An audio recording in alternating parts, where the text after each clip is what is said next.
Good morning everyone. मैं शकुंतला सिंधु आपका हार्दिक अभिनंदन करती हूँ आपके अपने यूट्यूब चैनल एडुमिनिया के अंतर्गत। तो इससे पहले वाली वीडियो में हम जो नेक्स्ट वाली कविता है उसको कंप्लीट कर चुके हैं। आज का हमारा विषय है छाया मत छूना, जो कविता नंबर आपके साथ है, हिंदी की पाठ्य पुस्तक में से 31 भाग 2 में से ली गई है।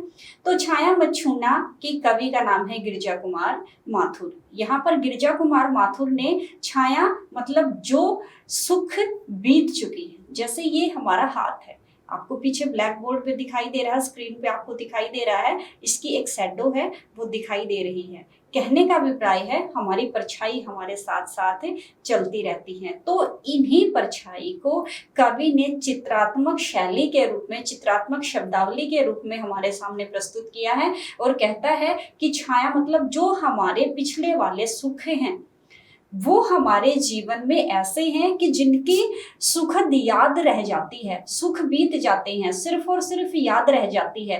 तो उन पीछे बीते हुए सुखों को याद करके हमें कभी भी अपना वर्तमान काल और अपना आने वाला जो भविष्य है उसको कभी भी दुखों से नहीं भरना चाहिए। अपितु कवि कहता है, कवि हमें संदेश देता है, संदेशात्मक कविता है और कहता है कवि कि पिछले बीते हुए सुखों को याद न करके हमें यथार्थवादी अपने भविष्य का वर्ण करना चाहिए। भविष्य का वर्ण करने का मतलब है कि हमें भविष्य का चुनाव करना चाहिए। तो यही एक संदेश देता है कवि छाया मत छूना के माध्यम से। हिंदी के सुप्रसिद्ध कवि हैं गिरिजा कुमार माथुर जी। तो चलिए हम अपनी वीडियो को स्टार्ट करते हैं। यहाँ पर कवि कहता है कि छाया मत छूना होगा मन दुख दूना, जीवन में है सुरंग सुधियां सुहावनी, जीवन में है सुरंग सुधियां सुहावनी, छवियों की चित्र गंध फैली मन भावनी। यहाँ पर सबसे पहले प्रसंग लिखेंगे कि कहाँ से ली गई है हमारी कविता, कौन इसके कवि।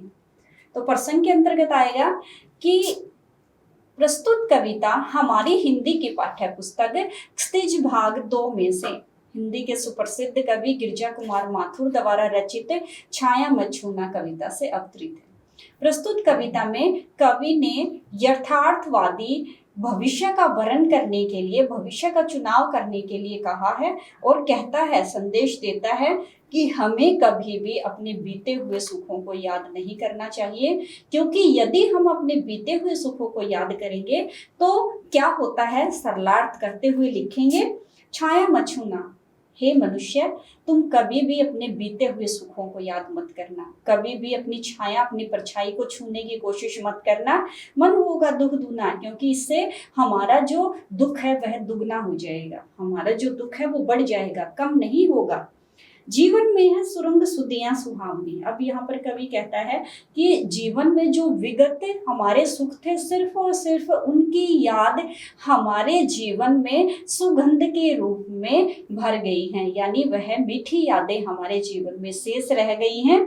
छवियों की चित्रगंध, और जो सुख थे वह बीत गए हैं, एक चित्र के रूप में, एक तैलीय चित्र के रूप में हमारे मस्तिष्क में छाए रहते हैं, हमारे जहन में छाए रहते हैं और उनके विगत सुखों की जो महक है वह हमारी सांसों में छाई रहती है, समाई रहती है। यानी कहने का अभिप्राय है कि बार बार विगत सुख हमें याद आते रहते हैं।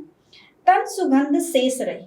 अब यहाँ पर कवि के जीवन में उसकी प्रिया का प्रवेश होता है, अपनी पत्नी को याद करता है और कहता है कि सिर्फ उसके शरीर की सुगंध ही क्या है, वो हमारे जीवन में मेरी सांसों में समाई हुई है, बीत गई यामिनी, और सुख की जो रात है वो बीत गई। यानी कहने का अभिप्राय है कि सुख उसके जीवन में आया और एक रात्रि, काली रात्रि के समान क्या है वो बीत गया, यानी सुख की रात्रि वो बीत गई। कुंतल के फूलों की याद बनी चांदनी, और चांदनी रातों में उसके लंबे केसों की जो खुशबू है फूलों के समान वह मेरी सांसों में सिर्फ समाई रही।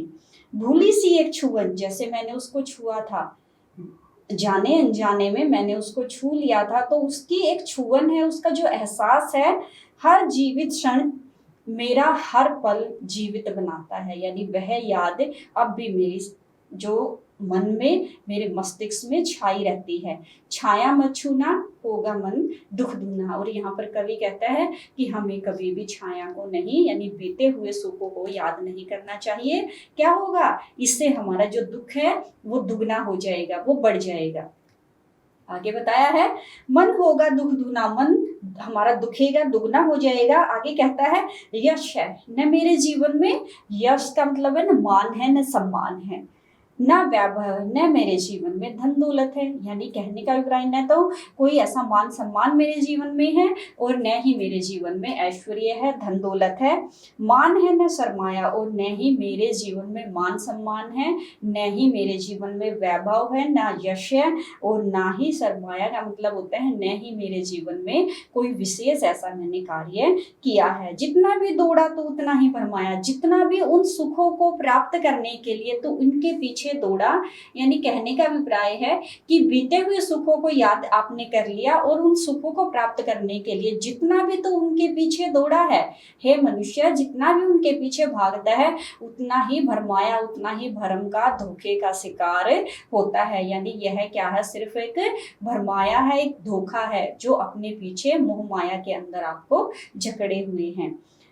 प्रभुता का शरण बिंब, सिर्फ और सिर्फ प्रभुता का शरण बिंब, यानी सिर्फ और सिर्फ भगवान की जो प्रार्थना करना है, यानी उसकी शरण में जाना है, केवल मृग तृष्णा है। यानी बीते हुए सुखों को जो याद करना, उसको बार बार उसकी शरण में जाना, वो एक मृग तृष्णा के समान है। मृग तृष्णा का मतलब है मृग की जो प्यास है उसके समान है। जिस प्रकार से मृग को रेगिस्तान में छोड़ दिया जाता है, उसको चमकती हुई रेत क्या है, वो पानी के समान प्रतीत होती है, दूर तक भागता है वह उसके पीछे, तो वहां दूर जाकर देखता है तो वहां पर रेत का टीला उसको चमकता हुआ प्रतीत होता है।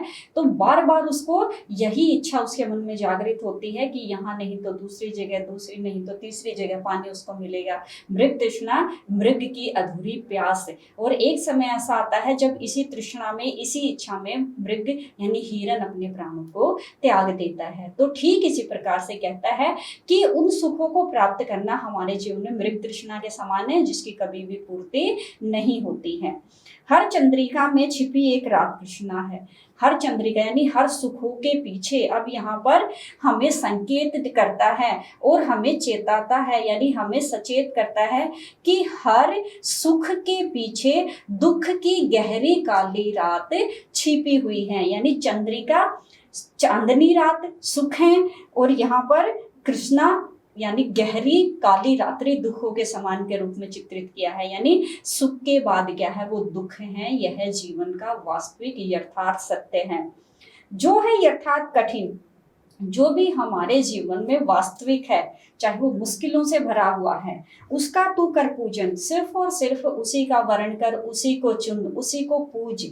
छाया मत छूना, क्योंकि अगर हम छाया को छुएंगे तो हमारा जो मन है दुखों से भर जाएगा। यानी हमारा जो सुख है वह दुगने दुखों के स्थान पर, यानी दुखों का स्थान क्या है, वो घेर लेंगे। यानी कहने का अभिप्राय, कवि कहता है कि यदि हम सुखों को याद करेंगे तो हमारा जीवन दुखों से भर जाएगा।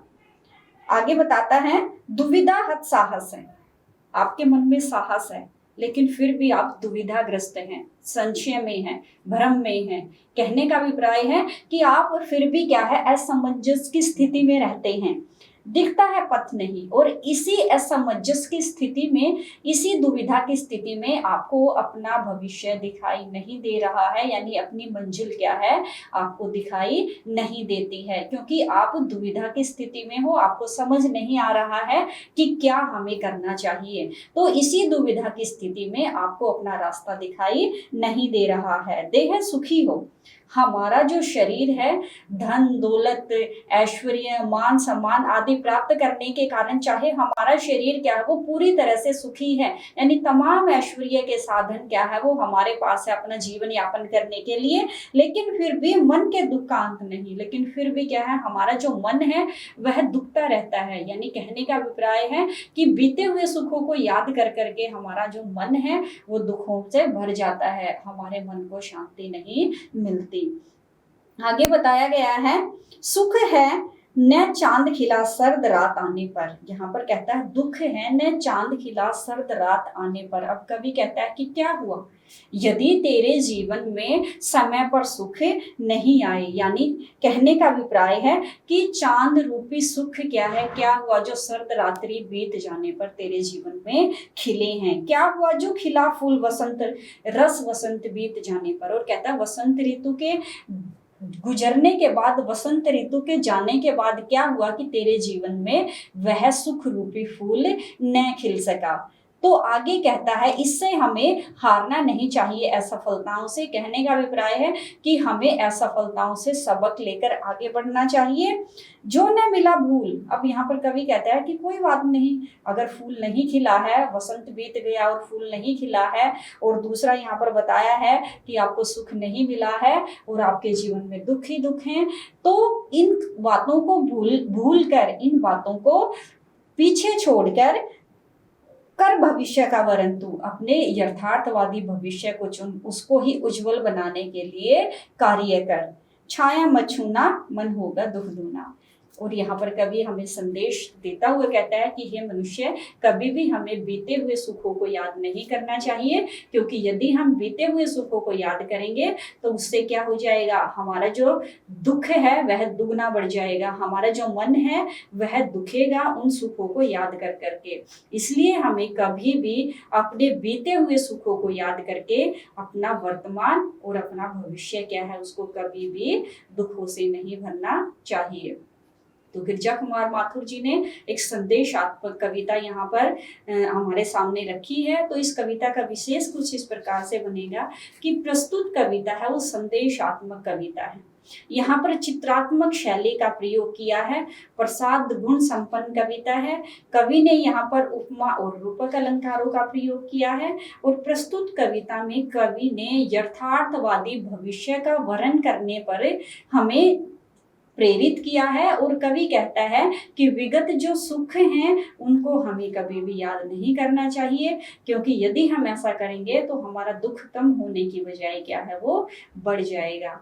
भाषा सरल है, साधारण है, सुंदर है, रोचक है, और कवि जो संदेश देना चाहता है वह सरल साधारण रूप से हम तक सहज भाव से आसानी से हमारे तक पहुंच जाता है। और कविता क्या है वो उचित है, सार्थक है, और यहाँ पर कवि ने तद्भव और तत्सम शब्दों का प्रयोग किया है। वैसे तो साधारण हिंदी भाषा है, लेकिन बहुत बार ऐसा है कि यहाँ पर कवि ने अपनी कविता में उतार चढ़ाव, यानी संस्कृत से हिंदी, हिंदी से कुछ संस्कृत, ऐसे शब्दों का प्रयोग किया है जिससे उनकी जो भाषा शैली है वो रोचक बन पड़ी है। तो छाया मत छूना कविता है वो आपके सामने हमने प्रस्तुत की है। तो इससे नेक्स्ट वाली वीडियो में हम आपके लिए जो कविता नंबर 8 है वो लेकर आएंगे। तब तक के लिए thank you and have a good day.